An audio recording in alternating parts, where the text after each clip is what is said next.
Welcome back to the deep dive. You know, it's funny. When I first jumped into crypto, I just assumed, okay, put it on an exchange. It's mine. Right.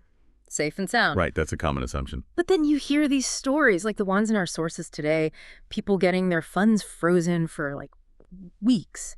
It really makes you stop and think, who actually has the reins on your digital assets once they leave your, personal wallet? So today, we're diving deep into the world of crypto exchanges. We're going to focus pretty sharply on Coinbase, actually, based on the stack of sources you shared. Yep. And our mission really is to unpack some of these pretty significant concerns people have raised, pull out some surprising bits, and really get to the bottom of what it means to truly be in control of your crypto. Exactly. And that's the absolute core idea we're exploring here. It's this critical difference between just having crypto listed somewhere. Right. And actually controlling it. Yeah. Holding the keys, so to speak. It's subtle, maybe, but it has massive real-world consequences for, your financial freedom online. Yeah. Way more nuanced than most people probably think. Okay, let's get into that.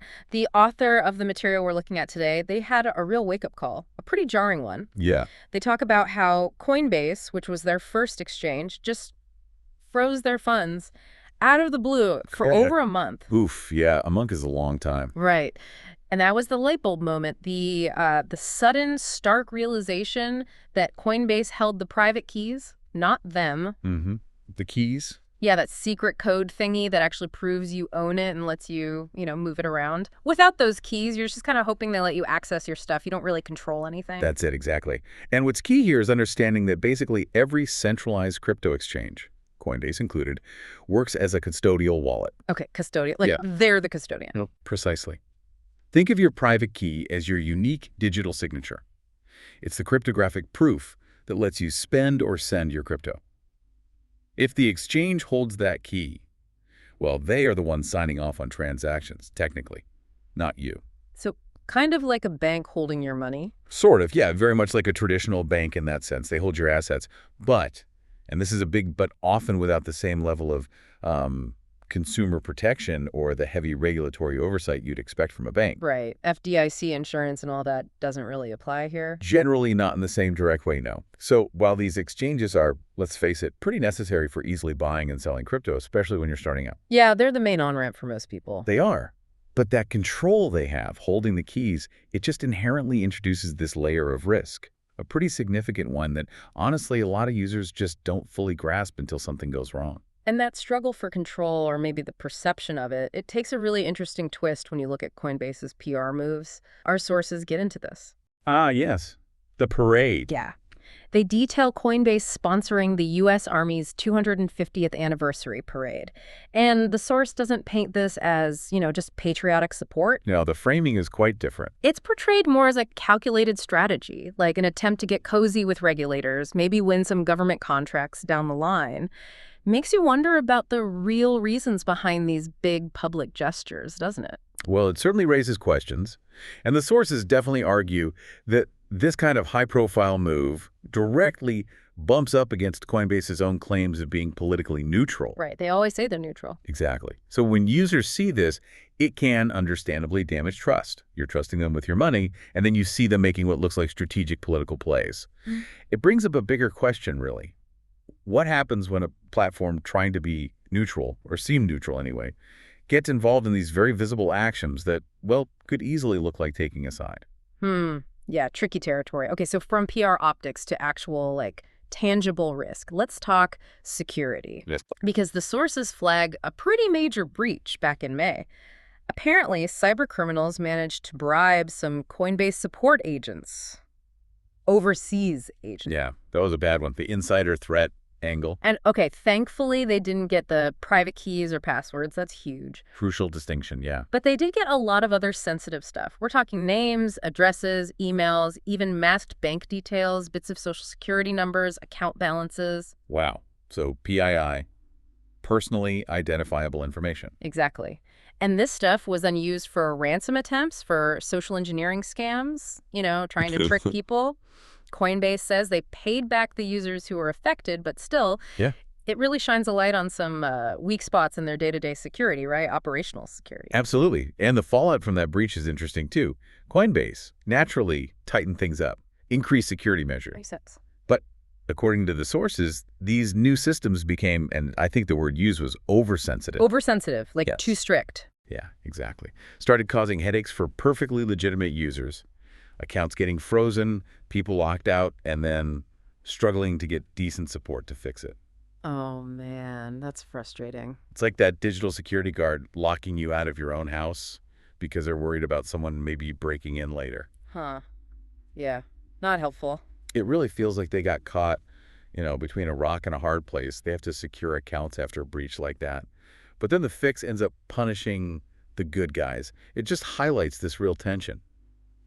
Security measures are vital, but if they're not implemented really carefully, they can end up hurting the user experience, eroding trust all over again.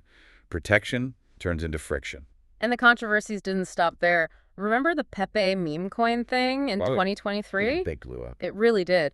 Coinbase's own PR team sent out this newsletter, and they basically called the Pepe meme a hate symbol. Which the community strongly disagreed with. Strongly is putting it mildly. The pushback was immediate, super loud. You had the hashtag delete Coinbase hashtag trending everywhere. Their stock price actually took a hit. Mm-hmm. It got so bad their chief legal officer had to come out and issue a public apology. But, the damage control felt a bit late. It left a really sour taste for a lot of people. And what's fascinating, looking back through the source material on that, is what it reveals, or at least suggests. It's not just a simple PR mess-up. Right. It points towards maybe a lack of transparency, potentially some misinformation floating around internally, maybe even some emotionally driven decisions happening at the top. Whatever the cause, it definitely chipped away further at user trust. It showed a kind of disconnect, maybe, between the company's internal thinking and how the wider crypto community sees things, their values. And these lockouts and freezes, they weren't just like one-off glitches affecting a few people either. No, the reports seem pretty widespread. Yeah, our sources talk about personal stories, plus tons of community experiences, people finding their Coinbase accounts just frozen or locked completely, sometimes for ages, with serious amounts of money just stuck, inaccessible. There's this one story that really stands out about a friend of the author whose account was locked for almost a whole year. A year? Wow. Yeah. And they apparently only got access back after threatening legal action. And get this, the legal threat itself was drafted by an AI. No way. Yeah. Using AI to fight the system. That's Yeah. actually kind of brilliant and depressing. Right. Fighting digital fire with digital fire. You almost have to laugh just at the sheer absurdity of needing to do that. You really do. But it speaks volumes. These kinds of reports, especially coming from multiple commenters mentioned in the source material, they really do suggest potential systemic issues within Coinbase's processes. Yeah, not just isolated bugs. Exactly. It just keeps hammering home that main theme. Users losing that fundamental control over their own money, often with no clear reason given or any quick way to sort it out. It's the kind of situation that would make anyone want to, pull their hair out. Or at least seriously rethink where they're keeping their crypto. Definitely. Makes you reconsider your storage strategy for sure. Okay, so that brings us to the big question. What does all this mean for you, the listener, if you actually want to protect your crypto? If you want to keep control? It leads us straight to this idea of self-custody, doesn't it? It really does. Self-custody is the answer here. When we talk about self-custody, we're simply talking about you taking direct control of your own private keys, holding them yourself. Okay. So how do you do that? What are the options? Well, there are basically two main types of wallets you need to know about for self-custody. First, you've got hot wallets. Hot wallets, like connected to the internet. Exactly. Yeah. They're usually software or apps. Think Coinbase wallet, which is separate from the exchange, or MetaMask, Trust wallet, things like that. They live online, which makes them convenient, good for small amounts, quick trades maybe. Risky. But yeah, that constant internet connection is the weak point. It means they're always potentially vulnerable to hacks, malware, phishing scams, all those online dangers. Gotcha. So what's the alternative? The alternative, and the much safer option for serious storage, is cold wallets. Cold, as in offline. Precisely. These are physical hardware devices, like a specialized USB stick almost. They store your private keys completely offline. The keys literally never touch the internet when you're not actively and carefully signing a transaction. Okay. This makes them basically immune to most online attacks. Think of it like a digital vault. It's offline, disconnected, safe from those remote hacks and malware that hacker's worry about. Right. So the advice from our sources here is pretty direct, isn't it? Very clear. It basically says, If losing the crypto you hold would genuinely upset you, and let's be honest, for most people, that's any significant amount, then you should really be using a cold wallet.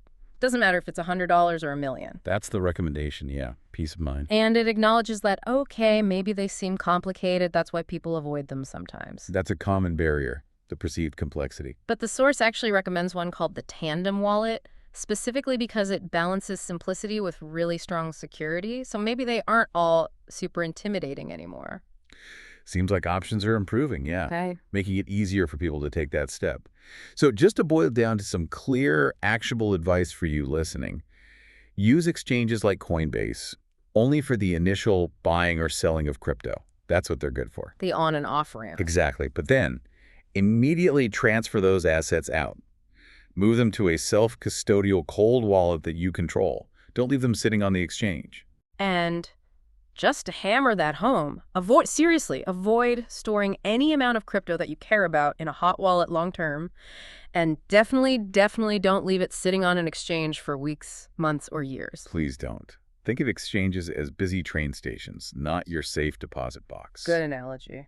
Okay, so wrapping up our deep dive today, the takeaway from these sources is pretty stark. It's a strong warning, really, against relying on centralized crypto exchanges as your main crypto bank account or vault. It's just not what they're fundamentally designed for from a user control perspective. Right. The mission here, like the author stated, is partly to flag those dangers, the risks of just handing over control. But more than that, it's about empowering you to actually take charge of your own crypto security, to own what's yours, truly. Absolutely. And maybe connecting this to the bigger picture. Understanding who really holds the keys, your keys, to your digital assets. It's not just a techie security issue anymore. It's really about your basic autonomy, your financial independence in this whole rapidly evolving digital world. So maybe the final thought for you to ponder is this. Looking ahead at the future of digital ownership, what really stands out to you? And how much control are you, personally, willing to give up for convenience? Something to think about.